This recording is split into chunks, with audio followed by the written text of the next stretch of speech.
Employees of Impact Plastics in Tennessee say that they were forced to work during a hurricane, which ended up leading to the deaths of 3 plant workers when the parking lot and road were flooded. Robert Jarvis, an employee at Impact Plastics, tells a local Fox station how he and his fellow employees were forced to continue working despite the deteriorating weather conditions. Quote, "We were all working and the power went out. I got a text from another employee saying the parking lot was flooded." Jarvis said that despite his coworkers' pleas to be allowed to leave, they were forced to stay as other employees were reportedly trapped in the floodwaters outside. Quote, "We were in panic mode. The water was coming up, and then we did what we had to survive.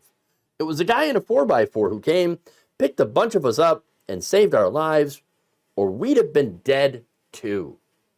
Jeez. That's a horrible situation to be involved in. And to be forced to go to work that day, just unconscionable. And now, according to the company's statement to Fox Weather, while expressing condolences to the victim's family, senior management said, "Oh, no, we monitored the weather, and we dismissed the employees when the situation became unsafe. You should have never been there in the first place." The workers themselves, of course, are calling it bullshit. Yeah. So Jacob Ingram, for example, a mold changer at the company, told the Knoxville News Sentinel that as the flooding started, managers instructed employees to move their cars away from the rising water, yet would not allow them to leave. In fact, there was an employee that moved their car twice. "Oh yeah, just move your car so you don't get flooded out, and then come back in. We still got stuff to make. We still got product to move. Let's go. Run it. What do you mean run it? I'm moving my car to avoid it getting flooded. We got to go home before we're able to leave." No, apparently managers were like, "Stay put. Come on, we got to make product. Let's go. We got to make some money for the boss." Now, here's what Ingram said. "They should have evacuated when we got the flash flood warnings. And when they saw the parking lot. When we moved our cars, we should have evacuated then. We asked them if we should evacuate, and they told us, no, not yet. It's not bad enough. Come on. Y'all can still work. You're already here. How much worse can it get?" Well, we saw. And by the time he said it was bad enough, it was too late. Unless you had a 4-wheel drive. Fernando Ruiz told NBC News that he had spoken with his mother as she worked while the rain had fallen. He said he urged her to leave, but she replied that the managers weren't telling them anything as the flooding was worsening. So that's what happened. Managers were just like, no, you're gonna stay working, all right? Come on, we gotta keep pumping out that product. Let's go. Absolutely ridiculous. Now the company, of course, is claiming, no. We never told them that they couldn't go. Oh no, and we certainly never threatened to fire them if they decided to leave. We wouldn't do that. We're all a family here. Non-unionized company, by the way. Of course. Now the company also said that, quote, "While most employees left immediately after we allowed them to, some remained on or near the premises for unknown reasons." Huh. Oh, right, sure, yeah, blame the dead, blame the victims here. That is a very, very classy move. I don't know why they would stay around. I don't know, maybe it's because it got so bad that these people couldn't leave. Could be. Or, I'm just saying, getting back to Jarvis. Now, he said, quote, "Why did you make us work that day? We shouldn't have been there. None of us should have been there." Well, why were they there in the first place? It's because if they didn't show up, they would end up losing their jobs. Turns out it's very strict there. Okay? And I'll get to that in a minute. But here's what Jarvis says of the people who ended up dying or are missing. It just breaks my heart for them. They were good, every one of them. We were like family. It broke my heart to see that they died, all because of greed, I think. No, you nailed it. Absolutely, Jarvis. Corporate greed, 100%, killed these people. Now, 10 News asked a spokesperson for the company for an on-air camera interview. That person did not respond to the request. They instead said the company is investigating what happened. Oh, they're investigating. They're investigating themselves. Well, of course, unsurprisingly, that investigation, which was released on Thursday, said, well, you know what? We investigated ourselves and we found out that we did absolutely nothing wrong. Not our fault. They also said all allegations against them are completely false. And the CEO put out his own video statement saying, oh, you know, I didn't know that anybody was left. I was the last person out. I was the last person out of the building. Really? Really? Once again, bullshit.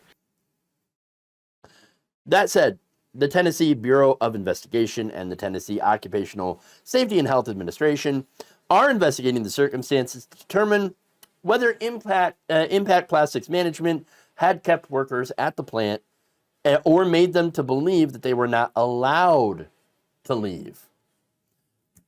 Look, I know companies like this. I've worked for companies like this. All right? Non-union plastic injection molding. That's what I did, okay, for a few years. I know these people. They're cheapskates. All right? Absolute cheapskates that would let you die over $1. Look, according to reviews on Indeed, employees are also made to work 50 to 60 hours or lose their jobs. They'll fire you for taking an approved weeks in advance day off. Gee, no wonder they wouldn't, leave or decide not to come in, even though there's flood warnings. Geez, if I don't come in, then I'm going to lose my job. I guess I have to. This review also said, absolutely worst pay I've ever seen, which is, once again, a good example of a non-unionized shop, because you don't make very much money at those places. People that have been working here for 15 years, plus not even making $13 an hour, which is horrible. Health benefits for a family of 4 would cost more than the employee makes for a 2-week period. Also, a lot like what I've experienced. Not worth the hassle or time to work at this place. The owner makes millions while not paying his employees that make him those millions. Don't work here.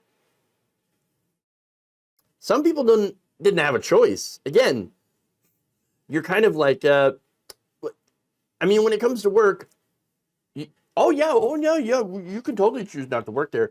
Right, but then you also have to eat and pay the bills, pay the rent.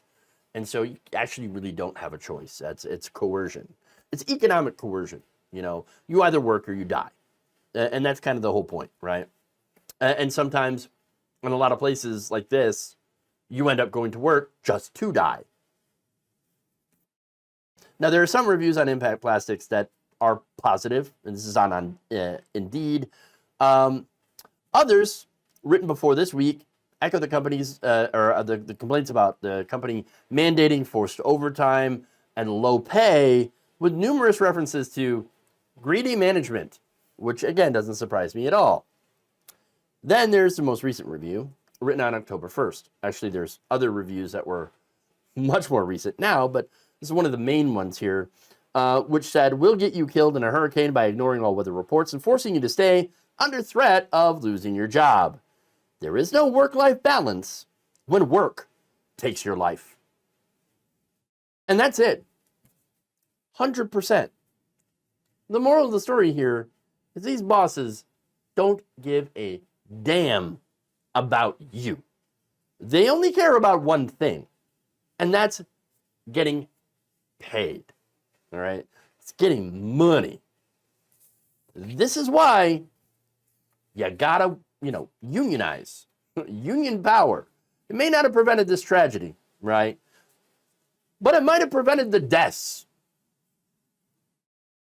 Getting together with your fellow workers to fight for fair wages and to fight for, things like making it so you don't have to worry about your job when it comes to a massive hurricane or flood event happening, so that you're not so scared of losing your job if you take a day off.